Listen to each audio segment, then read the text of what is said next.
Hi Pisces, how are you? Welcome to Tarot Queen. This is your monthly love reading for the month of January 2021. Your energies, your partner energies and your relationship energies. ये जो है जनवरी के month के लिए आपकी love reading है. आपकी energies क्या हैं, आपके पार्टनर की एनर्जीज़ क्या हैं और आपके रिलेशनशिप की एनर्जीज़ क्या हैं और जनवरी के मंथ में आपकी लाइफ में क्या होने वाला है. अगर कि आपको वीडियो पसंद आए तो चैनल को सब्सक्राइब कर लीजिएगा, इन वीडियो को लाइक कर दीजिएगा. Thank you. Your side 7 of cups, the hierophant, temperance. Your partner side 10 of cups, 4 of swords, 4 of pentacle, and relationship energy is 7 of wands,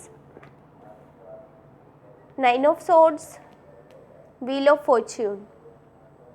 जनवरी के मंथ में आपकी लाइफ में आपके पास लॉट्स ऑफ ऑप्शंस मुझे नज़र आ रहे हैं, लॉट्स ऑफ चॉइसेस नज़र आ रही हैं.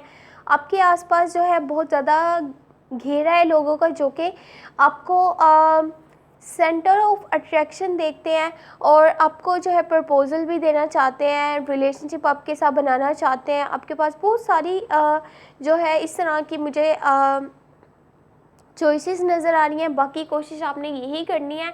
आपके पास अभी जो है चॉइसेस हैं, ऑप्शंस हैं. ये मत सोचिएगा कि मैं जो है इस इंसान को अपने लिए चूज़ कर लेता हूँ, बाकी अगर वो ठीक नहीं रहता तो फिर मैं उसको छोड़ करके दूसरे की तरफ देख लेता हूँ. तो ये आपने चीज़ नहीं करनी. जो आपने चूज़ करना है, आपने पूरा सोच समझ के उस इंसान को चूज़ करना है अपने लिए, अपने रिलेशनशिप के लिए. आपने ये देखना है कि आपके लॉन्ग टर्म के लिए कौन बेहतर रहेगा या फिर आपकी पूरी ज़िंदगी के लिए आपके साथ जो है कौन जो है वो चल सकता है, किसकी ऐसी सोच है आपकी, किसके साथ अंडरस्टैंडिंग है. और अगर आप इस वक्त कोई ऐसा वैसा फ़ैसला लेते हैं तो वो आगे चल कर के आपके लिए बहुत ज़्यादा जो है परेशानियाँ आपके लिए बना देगा, जिससे फिर बाहर आना आपके लिए मुश्किल रहेगा. दी हेरोफेंट का कार्ड है तो आपकी थोड़ी सी नेचर मुझे यहाँ पर, एक तो आपकी लाइफ ब्लेसफुल नज़र आ रही है जनवरी के मंथ में. कोई आपकी लाइफ में ऐसा नहीं है कि बहुत जैसे कह सकते हैं कि किसी चीज़ की परेशानी हो, कोई आपको कोई सेटबैक हो या कोई ऑब्स्टेकल्स हो, ऐसा कुछ भी नहीं है. बहुत ब्लेसफुल आपकी लाइफ जो है नज़र आ रही है जनवरी के मंथ में. थोड़ी सी आपकी नेचर जो है टीचर की तरह मुझे लग रही है. एज अ टीचर आपकी नेचर होगी, आप अपने पार्टनर को जो है छोटी छोटी बातों के लिए गाइड करना चाहते हैं, उनको समझाना चाहते हैं और उनको जो है अपनी राय भी देना चाहते हैं कि नहीं आपको ये काम ऐसे नहीं ऐसे करना चाहिए. इस वक्त जो आप राय देंगे बहुत मुखलिस होकर के दे रहे हैं और उनको अच्छे से समझा रहे हैं, अच्छे से सपोर्ट भी कर रहे हैं.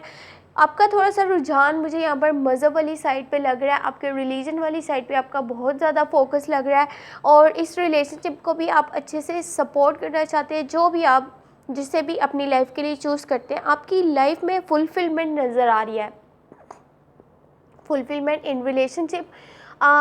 और आपके जो घर का माहौल है, आपके आसपास जो सब चल रहा है, उस सब में आपको रह कर के बहुत ही सुकून मिलेगा. उस सब में आपको रह कर के बहुत दिल से खुशी मिलेगी, दिल से इत्मीनान मिलेगा कि सब कुछ ठीक है, आपके कंट्रोल में हर चीज़ वैसे चल रही है जैसे कि आप चाहते थे. तो ये बात बहुत अच्छी है कि आप जो है सेफली खेलें, आप सेफली अपनी लाइफ के डिसीजन लें, आप सेफली जो है गेम को प्ले करें. लेकिन उसके साथ में आपको खुद को इस चीज़ के लिए भी तैयार रखना चाहिए कि सिचुएशन जो है वो कभी भी चेंज हो सकती है. आपके सामने कोई भी मैटर आ सकता है, कोई भी इशू आ सकता है, तो उसके लिए आपको पहले से खुद को रेडी रखना होगा. ये नहीं कि आप उस टाइम पे एकदम से हैरान परेशान हो जाएं और एकदम से स्ट्रक हो जाए, आपको फिर समझ में नहीं आए कि आपको क्या करना है और क्या नहीं करना. आपके पार्टनर वाली साइड से 10 ऑफ कप्स है, वो जस्ट अपने हार्ट को फॉलो करते हुए यहाँ पे नज़र आ रहे हैं. वो चीज़ें कर रहे हैं जिससे उनको खुद को रियल में हैप्पीनेस मिलती है, खुशी मिलती है. वो जो है आपके साथ अपनी खुशी जो है वो